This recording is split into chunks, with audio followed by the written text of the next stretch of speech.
بہت سے نوجوان ایک عمر ہوتی ہے جس میں نفسانی اور حیوانی جذبات ان کو بہت ستاتے، اور ان میں سے بہت سے سمجھدار نوجوان اپنی اس حالت سے پریشان بھی رہتے، لیکن انہیں سلیقہ نہیں سیکھا ہوتا اپنے جذبات پر کنٹرول کرنے کا۔ ان میں سے جتنے نوجوانوں کو ذرا فکر مندی نصیب ہو جاتی ہے، وہ تنہائیوں میں اپنی راز کھولتے ہیں اور وہ بتاتے ہیں کہ میں اس بری عادت میں مبتلا ہوں۔ اور بعض بری عادتیں تو وہ ہیں کہ جن کو بتانے کی بھی کوئی ضرورت نہیں ہوتی، ان کی نحوست اور ان کے مضر اثرات انسان کے چہرے پر صاف نظر آتے۔ ابھی چند دنوں پہلے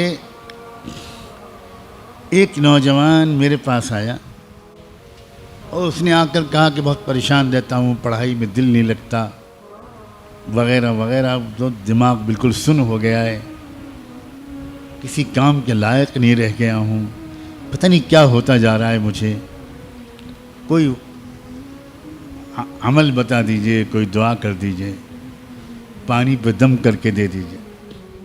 اب وہ بیچارہ کھل کے نہیں بتا پا رہا تھا، اور علامتیں بالکل صاف تھیں کہ یہ بیچارہ نوجوان یہ اپنی انرجی کو، اپنی طاقت کو یہ تنہائی میں اپنے ہاتھ سے ضائع کرتا ہے، یہ اس گناہ میں پھنسا ہوا ہے۔ میں نے اس سے کہا بیٹا ایک بات بتاؤ، کیا ماسٹربیشن کی عادت تو نہیں ہے تم کو؟ اپنے ہاتھ سے اپنی جوانی کی قوت کو نکالنا؟ بس ایک دم سے رو پڑا اور کہنے لگا حضرت 10 سال ہو گئے ہیں میں اس بیماری میں مبتلا۔ میں نے کہا بیٹا اپنے اوپر رحم کرو، اپنے اوپر رحم کرو، سوچو تمہاری صحت کتنی خراب ہو رہی، یہ تمہاری یادداشت کا کمزور ہو جانا، یہ پڑھائی میں دل نہ لگنا، یہ کنسنٹریشن کا بالکل بار بار بریک ہو جانا، سستی، کاہلی، نوجوانی کی اس عمر میں بدن میں کمزوری، یہ کسی سحر جادو چکر کی وجہ سے نہیں ہے، یہ صرف اس عادت کی وجہ سے۔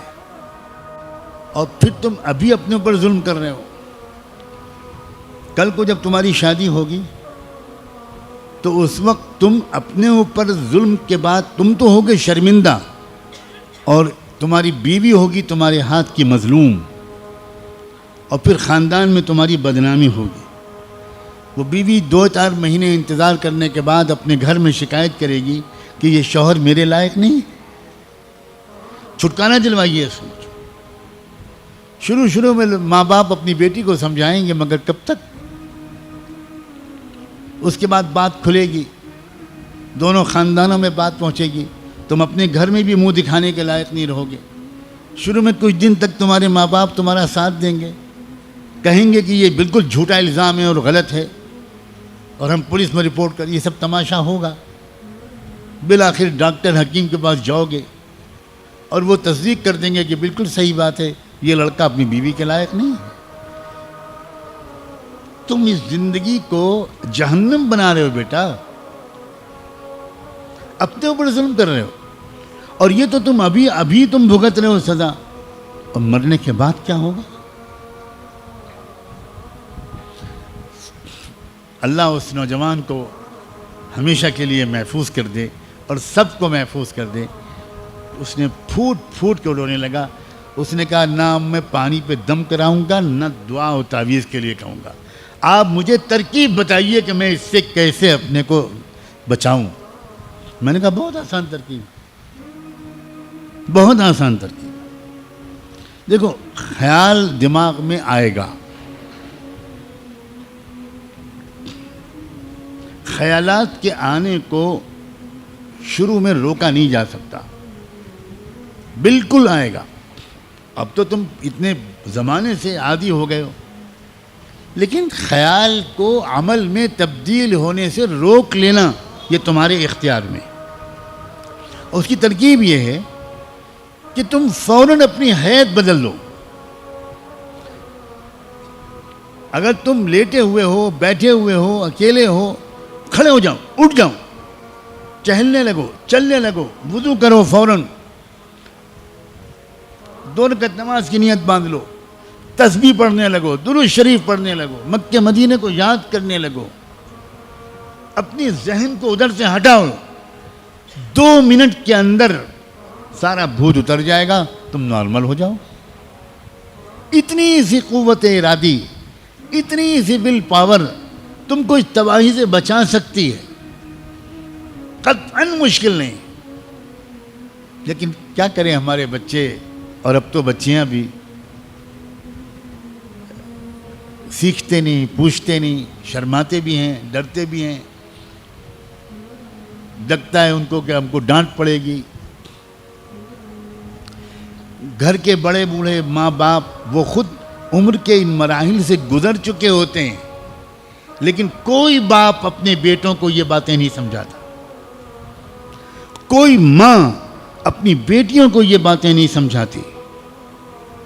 بہت بڑا کمیونیکیشن گیپ ہے، بہت بڑا یہ ایک گیپ ہے.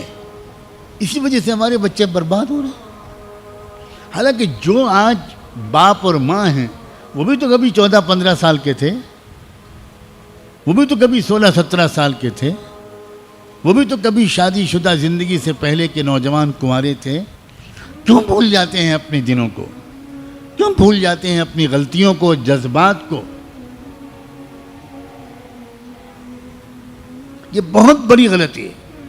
اور میں پچھلے کچھ عرصے سے اب میں نے فیصلہ کیا ہوا ہے کہ میں بار بار ان باتوں کو کھول کر بیان کروں گا.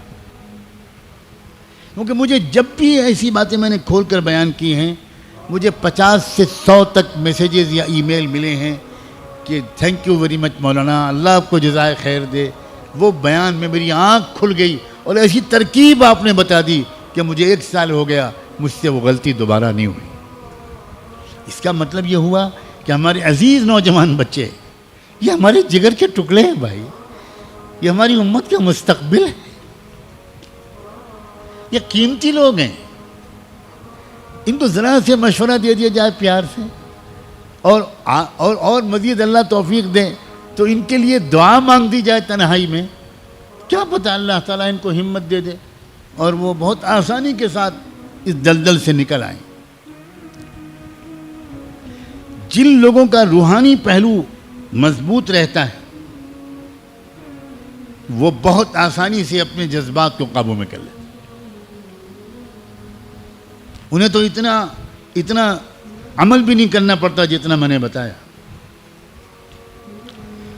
جیسے ہی کوئی خیال ان کے دل میں آتا ہے وہ ایک دم سے استغفر اللہ پڑھتے ہیں، لا حول ولا قوت الا باللہ پڑھتے ہیں. حضرت یوسف علیہ السلام نے کیا کیا تھا؟ بھاگے تھے اور کہا تھا معاذ اللہ. اتنا ہی تو کہا تھا، معاذ اللہ، اللہ بچا لیجیے مجھے. بھاگے بھی اور دعا بھی مانگی. یہ بہت اہم اشارات ہیں. نقل مکانی، اس جگہ سے ہٹ جانا، پوزیشن کو چینج کر دینا، یہ سب روحانی قسم کی تدبیریں ہیں جن سے انسان بڑی آسانی کے ساتھ نفس اور شیطان کے حملوں سے بچ سکتا ہے.